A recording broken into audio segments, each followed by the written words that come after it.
Lucas had reached a point of no return. He sat alone in the living room with documents, tapes, and letters that could upend Evelyn's entire life. His eyes kept drifting to the clock, frustrated by how slowly time passed. Evelyn would return from her trip any minute. Words he couldn't swallow were piling up in his throat. He didn't know how to reveal the truth. As a child, Evelyn often spent time alone with her mother. Grace's cold and distant demeanor was noticeable even to a young child. One day, Evelyn asked, "Why doesn't Dad ever read me bedtime stories?" Grace simply said, "It's better this way."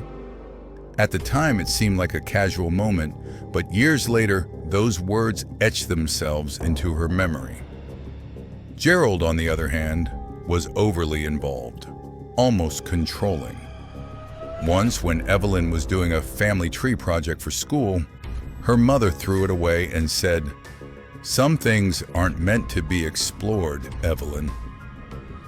Evelyn always felt something was missing, but back then, she didn't know how to name it. When Evelyn walked in, her eyes were still glassy. She was grieving her mother, but also exhausted, fed up, and hurt. "Is something wrong?" she asked, noticing the distant look on her husband's face. Lucas stood up from the couch. He placed the notebook, cassette, and envelopes on the table. "Evelyn, I found these at the summer house. They belong to you, your family. But more importantly, they're about your truth." Evelyn's face went pale. Silence spread through the room like ice. Lucas first showed her the birth certificate. Then he handed her Matthew's letter. Evelyn's hands trembled. Is this some kind of joke?" she asked, though her eyes already knew the answer. Lucas lowered his head. "I wish it were." When Evelyn watched the cassette, she said nothing. Tears slid quietly down her cheeks as Matthew's words echoed through the house. The truth was now too loud to ignore. Lucas spent several sleepless nights after discovering the documents. He didn't just want to figure out how to tell Evelyn. He needed to know if what he'd found was even real. The next morning, he went to the city archives. An old clerk told him, "These kinds of files are private. We don't usually share them," but Lucas insisted.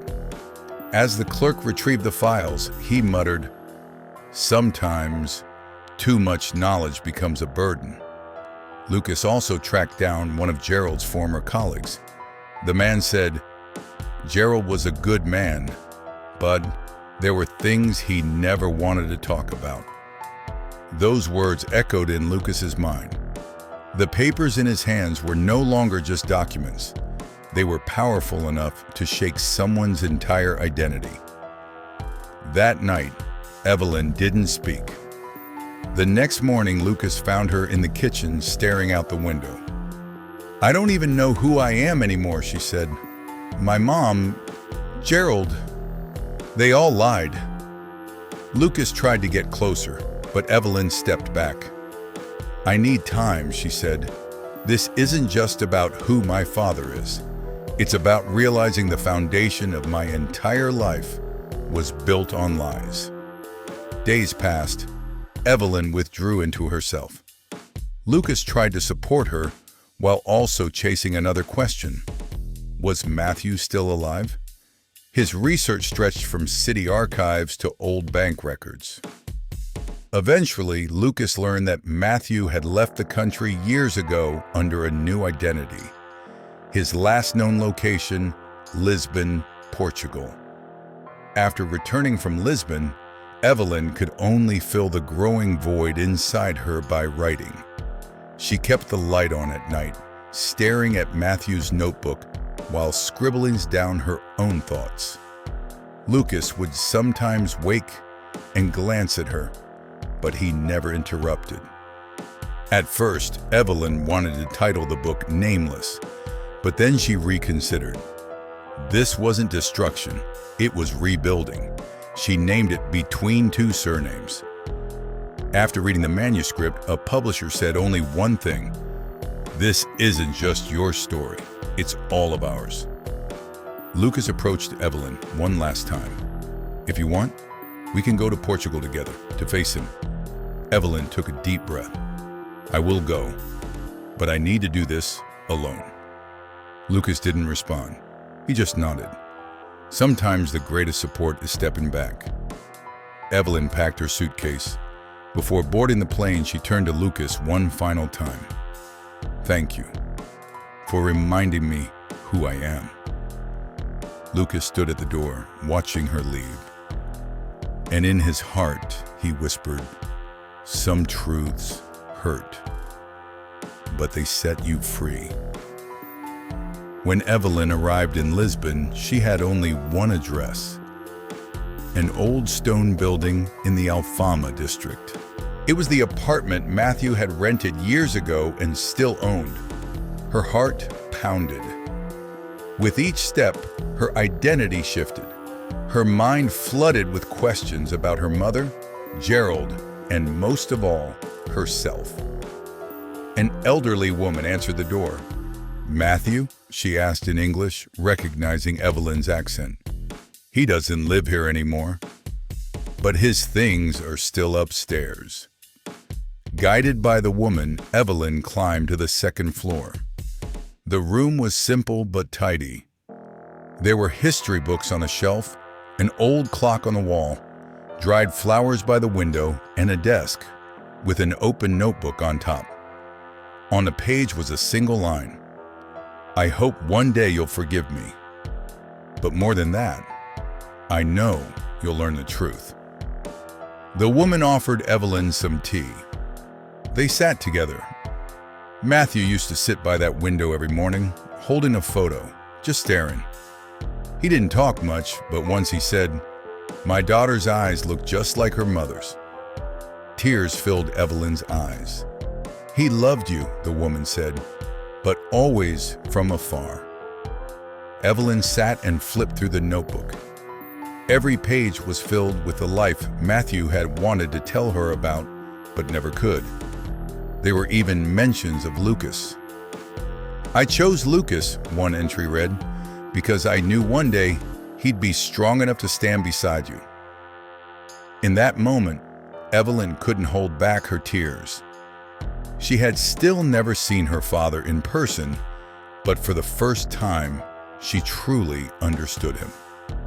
When she returned home, Lucas was waiting at the door. They didn't hug. They didn't speak. But with just one look, they both knew what had changed. A few months later, Evelyn compiled Matthew's notebook and all the documents into a book titled Between Two Surnames. It was published quietly, without fanfare. But one day, a handwritten letter arrived in Evelyn's mailbox. It was anonymous. One sentence read, "My father never knew who he truly was either." Evelyn read the letter over and over. She went to sleep with it, woke up with it. One morning, she opened her own notebook and began writing a reply. "I won't give you my name, but know this, you're not alone anymore." That day, Evelyn realized something. This story had started with her, but it continued for others. Every silenced life echoed in another, and no one could silence that echo ever again. After the book's release, Evelyn received several interview requests, but she declined most. She appeared on only one podcast and said, "Sometimes the most precious legacy is the truth itself." Together, Lucas and Evelyn sorted through old belongings. Every morning, Evelyn touched the watch that once belonged to Matthew. It wasn't grief. It was connection. She eventually cleared a shelf in her library and named it the Shelf of Truths. On it sat her book, a new chain of letters started by the anonymous writer, a handwritten story from a high school student, and Lucas's own journal. It was no longer just a legacy of the past, but a foundation for the future. If it were you, Could you face a truth that shook the foundation of your life? Do you believe the truth, no matter how painful, can set you free? Or is it sometimes easier to choose silence? Share your thoughts in the comments. Which part of this story touched you the most?